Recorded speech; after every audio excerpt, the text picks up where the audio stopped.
আসসালামু আলাইকুম lovely audience, আশা করি আপনারা ভালো আছেন। বাংলাদেশ 2027 বিশ্বকাপ খেলতে পারবে কি পারবে না আমরা এর আগে বহুতবারই আপডেট দিয়েছি। তবে বাংলাদেশ, আপনারা জানেন না যে বাংলাদেশ যে খেলবে কি পারবে না, সেটা আপনারা হয়তো অনেকে জানেন না। অবভিয়াসলি বাংলাদেশ এখন হিউজ পরিমাণ চান্স আছে 2027 বিশ্বকাপ খেলতে।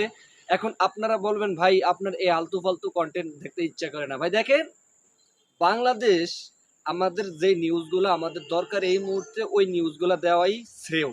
দেখেন, টি-20 বিশ্বকাপের ড্র হয়ে গেছে অলরেডি এবং বাংলাদেশ সি গ্রুপে আছে, সেটা আমি বলেছি। তারই ভিতরে আরেকটা সুসংবাদ হচ্ছে, ওয়েস্ট ইন্ডিজ বাংলাদেশের সাথে একটা কম্পিটিশন ছিল র্যাঙ্কিংয়ে।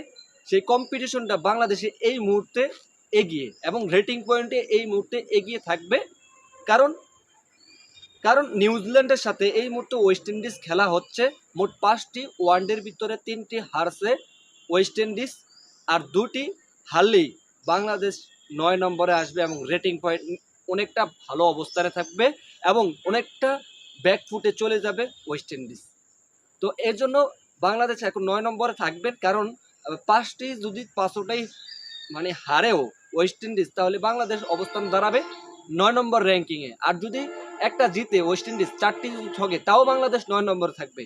তাহলে বাংলাদেশের টপ 8-এ থাকলেই কিন্তু আগামী 2027 বিশ্বকাপ খেলতে পারবে, সেটা আমরা ইতিপূর্বেও বলেছি। তো এখন আর কোনো ঝামেলা নাই, আর ঝামেলা পোহাতে হবে না। কারণ টি-20 বিশ্বকাপের পরে যে বাংলাদেশের home of cricket in Mirpur Dhaka খেলা যেন হবে, তো প্রত্যেকটার সাথে খেলা হবে। পাকিস্তানের সাথে খেলা হবে, ইন্ডিয়ার সাথে খেলা হবে, সাউথ আফ্রিকার সাথে খেলা হবে, মাইটি অস্ট্রেলিয়াদের সাথে খেলা হবে। যেহেতু বাংলাদেশ বলেই কথা, সেহেতু বাংলাদেশের আর কোনো ঝামেলা পোহাতে হবে না। দেন বাইরের কান্ট্রিতে খেলা যদি হয়, সেটা হচ্ছে জিম্বাবু আয়ারল্যান্ডের সাথে খেলা হবে, জিম্বাবুর সাথে খেলা হবে। তো এই হচ্ছে আমাদের আপডেট। আসলে বাংলাদেশের আর কোনো ঝামেলা পোহাতে হবে না 2027 বিশ্বকাপ খেলতে। তবে এখানটায় টপ 8-এ থাকতে হবে, এটা হচ্ছে মেইন কথা। এখন বাংলাদেশ 9 নম্বর আছে ধরতে গেলে।